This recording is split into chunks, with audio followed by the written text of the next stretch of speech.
It's no secret these days that the rich seem to be getting richer while the poor are getting poorer, and the middle class is starting to disappear altogether. What exactly happened to the American middle class? Manufacturing made America's middle. 65% of middle-class Americans said they were. But something similar is happening in the creative world, and in filmmaking specifically, the last couple of years have seen a brutal drop-off in the kinds of middle-class jobs that used to be the bread and butter of the industry for decades. The middle jobs in the industry have sort of disappeared, and you couldn't start a career and then get there. If you don't have your own take on things, guess what? Like, there's a million of you. Nobody cares. If you can't do your own personal unique thing, you're out. You need to lean into it harder, and you need to make more of that stuff. I think if you were coming up and you wanted to get work, if you don't have social media presence, you're over. You're out of the game. There's too many people that are hungry outside of the traditional markets. We'll get more into what a middle-class film job means in just a second, but the point is that if you're not aware of what's happening right now, there's a very good chance you could be working your way up a career ladder that is dying, and dying faster than you might imagine. Don't worry though, this isn't all doom and gloom, because there are still lots of ways to make filmmaking work, but only if you're aware of the trends and make the right moves now. So this video is all about understanding what's happening and why, and more importantly, what you can do to survive. Now, obviously, this is a pretty serious topic, and so I wanted to get some outside perspective from someone who tells it straight. And if you've ever heard the Wandering DP podcast or seen any of his amazing YouTube video tutorials, you'll know that there's no one more no-nonsense on the internet than Patrick O'Sullivan. Nobody cares about this toothpaste ad except you, and nobody's going to notice because nobody's actually going to be watching. Now, that's not nice, and you shouldn't do it. If you haven't heard of him though, it doesn't matter. All you need to know is that he's been in this business at a high level for a long time, and he doesn't pull any punches. I actually got the idea for this video while talking to him over Zoom the other day, because he's actually a guy who lives in this middle class world, and so he's got real skin in the game. So when he says it's in trouble, I think it's a smart idea to believe him. I live in this middle range. I would call it like the middle class of cinematography. I do commercials, and to do the commercials and to take advantage of my skills, you have to have like a small-ish crew, 2 in lighting, 2 in grip, 2 in camera. And I come and we sort of get the maximum juice from the squeeze that we possibly can in that time. That's gone. Like, that is completely gone. You couldn't start a career and then get there because those jobs have dwindled incredibly quickly. The middle jobs in the industry have sort of disappeared. Those jobs are gone. It's gone either lower, less people involved. You crank out more, you become more of like an agency production yourself, and the much higher end. The path always used to be, I do my own thing. I'm a solo little filmmaker. I'm trying to do some product stuff. I join up with my friends. Maybe we do something a little bit bigger. Maybe we do some spec work, and I can convince somebody that I can shoot their project.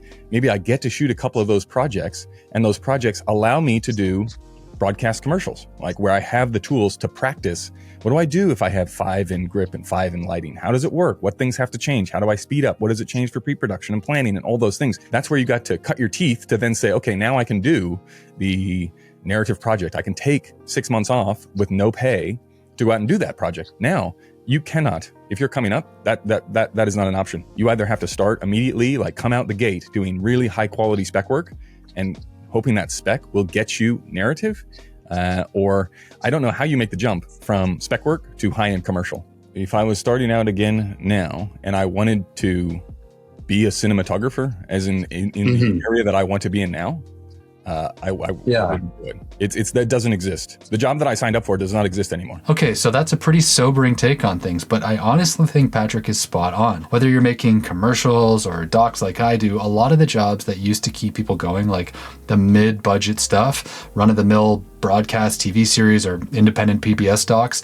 all of that is gone, or at least it's disappearing quick. But there is one positive thing coming out of all this turmoil. It used to be that you needed to be highly connected in the right circles to get into the business, but these days, that's all changing, and it's possible to stand out no matter where you are. Here's Patrick's take on that. Now, the barrier to entry for anybody is, can you do cool stuff? It doesn't matter where you are. You could be in Oklahoma, you could be in Colombia. As long as you can do cool stuff and you can get people to watch your cool stuff, it doesn't matter what it is. They will bring you, right? It's like the field of dreams. It's like, if you have talent, they will find you. If you don't have an agent, I'll break it to you, it's because you're not good. If you're not doing good stuff, no one will want to hire you. And there, Patrick really hit the nail on the head, because on one hand, it doesn't matter if you're in New York or LA in the same way that I used to, which is great news for a lot of people. But he's also very right about the fact that standards for breaking in are higher than they've ever been. There used to be such a high technical barrier to getting into film that if you had those skills, you'd get work. That's just not true anymore. And if you're not bringing something extra to the table, you're kind of in big trouble. Initially, when I got into the industry, I always thought, okay, so the barrier to entry is I just have to make it look like everything else that's on television. Like if I do that, then I'll trick everyone into thinking that I'm good, because I'll know what I'm doing if I can just make it look like that. That is the worst approach you could possibly take. The thing that you want to do is make something that you like, make enough of the things that you like, and if they are any good, other people will respond and hire you to make the things that you like. It's like I had to overcome the first 5 years of my career. The next 5, I spent overcoming the mistakes that I had made earlier trying to make it look like other people's stuff. It was just like, I should have just made it how I wanted, because then the reputation is people come to you to get that particular look. So what do you bring? How do you get your name on the top of the list? You get your name on the top of the pile because you have a personal take. You will make things look the way that you make them look, and no one else can make them look like you make it look. I always thought, well, lean away from that. No, lean into that. Lean into that as fast as you can. If you don't have your own take on things, guess what? Like there's a million of you. Nobody cares. If you can't do your own personal unique thing, you're out. You need to lean into it harder, and you need to make more of that stuff. You can't just talk about, oh, this is my particular style. No, show me. And I don't want to see a 5-minute long reel. If you show me, I don't know, you could show me 100 30-second reels from people, and I want to see 5 clips inside that 30 seconds. I could tell you. I could tell you what the look is. I could tell you whether they were good or not, how much time they had spent on set, how big those crews were, how large the productions were. And everybody knows this. It's like you think when you're starting out, you're like, I could trick somebody and nobody will know and the producers won't know. And I'll just like mash together this reel and I'll be able to make people think that I can do these big commercials. It's like, no, everybody knows. So you might as well come out the gate and be honest and just make really good stuff as fast as you can. Now, that's the sobering part is it's really hard to make really good stuff. But you might as well start early if that's the path that you actually want to pursue. Yeah, there's a couple things at play. Like you said, there are more opportunities than ever at the lower end for people to sort of break in, but the technological playing field has been so leveled that making good looking stuff is no longer interesting because it's also samey, right? I get sent so many screenshots or reels and stuff that are, highly cinematic with, the Pro Mist filter and the tube light, and it's like, I've seen this a million times. This is not unique. Not that I'm super successful, but I came at it with this photojournalism background, this very specific thing that I wanted to do. And I've always called myself a documentary cinematographer. And I think by being like this specialist and having a style of my own, it helps me break out of that a little bit. So yeah, I think Patrick said that perfectly. He's not beating around the bush because he's seeing this in real time, and I think it would be a huge mistake to ignore his experience. But then the question becomes, what are you supposed to do about it? How do you find a way to develop your style if all those middle-class jobs are disappearing? Well, one thing he suggests is that early on you prioritize jobs and opportunities that help you develop a style rather than just chasing the highest paid gig. And I would say if you are coming up, the fight is not, how do I get the job? The fight is, how do I get the job and how do I let them do what I want, right? Because there's no point doing, if the goal is to climb the ranks, like to use the work to climb the ranks, the goal is, I would rather have a project that, I don't know, that paid me $500 and I could make it look how I wanted than that paid me $1,000 and I had to make it look like they wanted. It's like, you have to lean into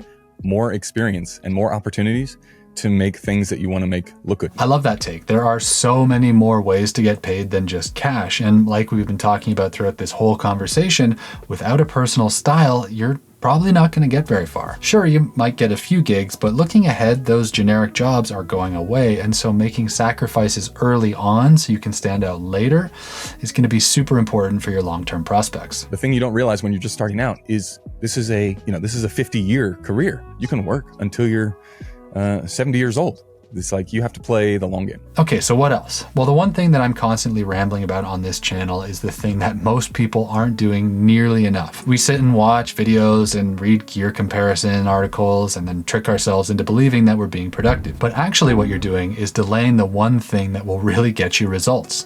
Taking action. Yeah, absolutely. Yeah. And it's like, I always use the analogy. It's sort of the knowledge versus know-how. I always use the boxing analogy. I mean, you could, if you wanted to, you could spend a year reading every book on boxing and you could know the ins and outs and the names of all the punches and exactly how to do these things. If you got in the ring after a year, you would still be terrible at boxing. Right? You have to get in there day one and get somebody to punch you in the face. Like, that's how you learn to sort of move your face out of the way.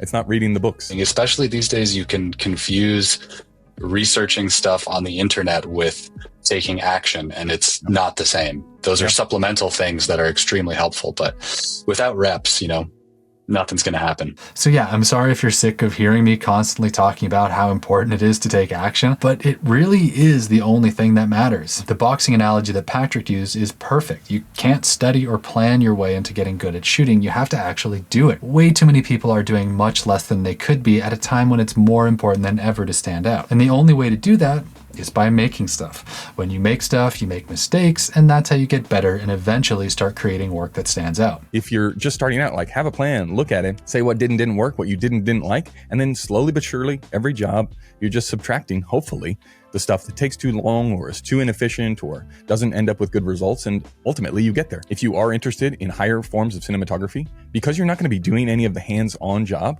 it's like you have to be able to predict the future. That's like the skill I always say where you actually make money is you have to be able to tell everyone at the production meeting that's sitting around, there's 15 people in the meeting, and they're all looking for you to be able to predict the future and to say, yes, this plan is going to work. Yes, I'm going to be able to make it look like that with X tool, Z number of people, all of these things. I can look out into the future because I've been there enough.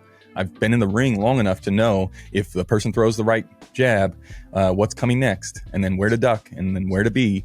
And that is the skill that you ultimately, at the highest level, you don't just see one move ahead. You're looking like hundreds of moves ahead and then bringing that into the present and pulling that value forward. Patrick and I talked for more than an hour, and there's a lot more to the conversation that he shared that maybe I'll work into another video down the road. But for what we're talking about today, I think you're starting to get the point. Filmmaking is changing, both in good ways and bad. For the first time ever, you can break in no matter where you live, but that also means more competition at exactly the time when there are fewer of those middle-class jobs to get. It is absolutely possible to have an amazing career in film still. You just can't get there by doing the same thing that worked 20 years ago. You need to stand out, and to do that, you need to be hustling, making stuff, and learning from your mistakes until you build a personal style that people come to you for. It's so true, and wishing that it was some other way isn't going to change it. Yes, you need the technical skills, but that's not enough because everyone else has the same skills and they're getting easier and easier to learn. You need to think differently and bring new ideas to the table. Patrick has a really interesting way of framing this, and instead of focusing on technical skills, maybe try thinking about things in terms of taste. What can't be recreated at the moment is taste. What I thought the job of cinematography was, and what I thought for a really long time, which was someone that made the pictures, someone that knew how to do the lighting, someone that knew how to set up the camera, someone that knew what the shot size was going to be in the frame and was able to talk with the director and talk about sequencing and look at locations and plan things out in advance. All of that stuff is the job, but really what you get paid for, the value that you bring to the set is the taste that you can coordinate all of those things at the level that I'm working at. That is the job of the cinematographer, is that little taste bit.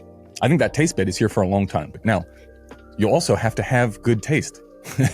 And that you think that, taste is just something that, magically happens, you have or you don't. No, you have to cultivate that. You have to cultivate that by saying, how do they actually do it? The things that I do like, I only get a certain number of opportunities to try and create that on set.